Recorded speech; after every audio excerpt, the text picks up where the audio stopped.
To chicken gravy వండుతున్నాను చూడండి. కొంచెం chicken ముందే కలిపేసి వదిలేసాను. ఉప్పు కారం పసుపు అన్నీ కలిపి పెట్టానండి.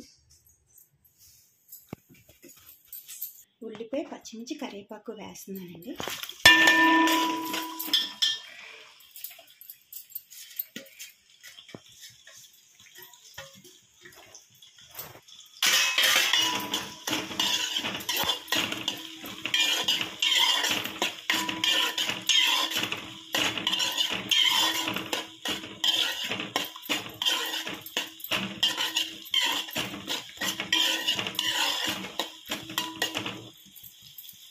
ఇది ఏగేలోగా దీనికి గ్రేవీ కోసం అల్లం వెల్లుల్లిపాయ కొబ్బరికాయ గరం మసాలా జీడిపప్పు బాదం వేసి మొత్తం గ్రైండ్ చేశానండి. టమాటా వేసి ఇగో మిక్సీ పెట్టుకోండి. ఇది వేగాక ఇది వేయాలి. ఉల్లిపాయలు పచ్చిమిర్చి కరివేపాకు వేగి కొంచెం కరివేపాకు పసుపు వేసుకోండి. కొంచెం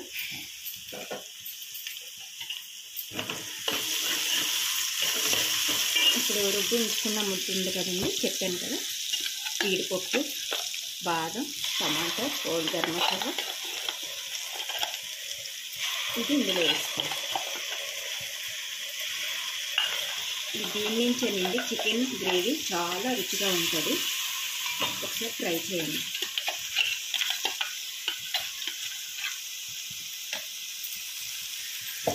మంట సిమ్లోనే పెట్టుకోండి, ఎందుకంటే ఇది వేగాలి శుభ్రంగా. సిమ్లోనే అయితే బాగా వేగి ఇది ఇంకా టేస్ట్ బాగుంటుంది.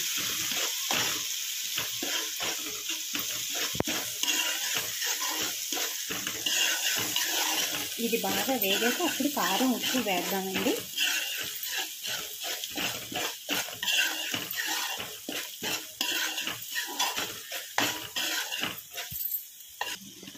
వేసిన ముద్ద బాగా వేగిపోయిందండి. ఆయిల్ కూడా పైకి తేలుతుంది కదా. ఇప్పుడు చికెన్ కావాల్సిన ఉప్పు ఎంత పడుతుందో మీకు టేస్ట్ ప్రకారంగా వేసుకోండి.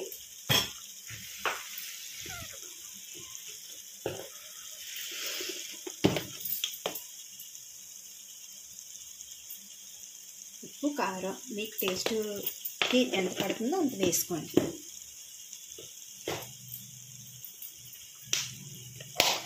ఇప్పుడు అందులో వేసామండి, కాకపోతే మళ్ళీ కొంచెం లైట్గా వేస్తే బాగుంటుందని కొద్దిగా గరం మసాలా వేస్తున్నాను.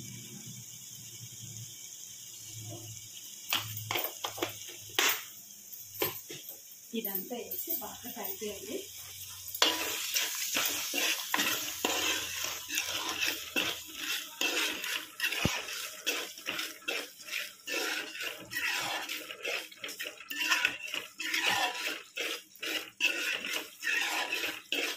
ఇప్పుడు ఇవన్నీ వేయగానే బాగా వేగింది కదండి, ఆయిల్ తేలింది చూడండి. ఇప్పుడు మనం కలిపి ఉంచుకున్న చికెన్ వేసేయాలి.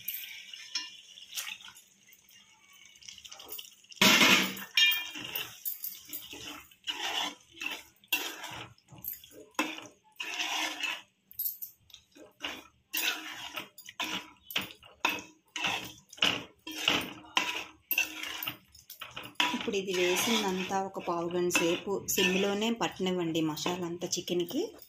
అప్పుడు మనం గ్రేవీకి కావాల్సినంత వాటర్ వేసుకొని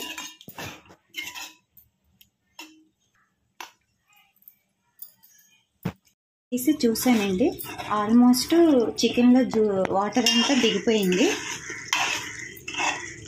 ఇప్పుడు మనకి ఎంత వాటర్ కావాలో అంత వాటర్, గ్రేవీకి కావాల్సిన వాటర్ వేసుకోవాలి.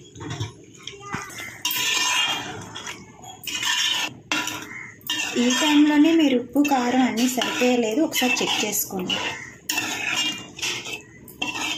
నేనైతే చూడండి ఇప్పుడు పర్ఫెక్ట్గా వేసేస్తాను. ఒక్కొక్కసారి అయితే అవ్వచ్చు.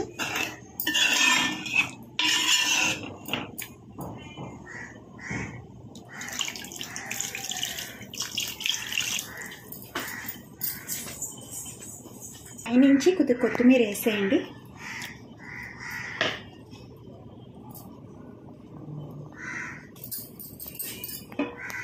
సిమ్లోనే ఉడకనివ్వండి, కొంచెం ముక్కకి బాగా జ్యూస్ పడుతుంది. ఇప్పుడు మూత పెట్టేయండి. స్టవ్ ఆఫ్ చేయండి.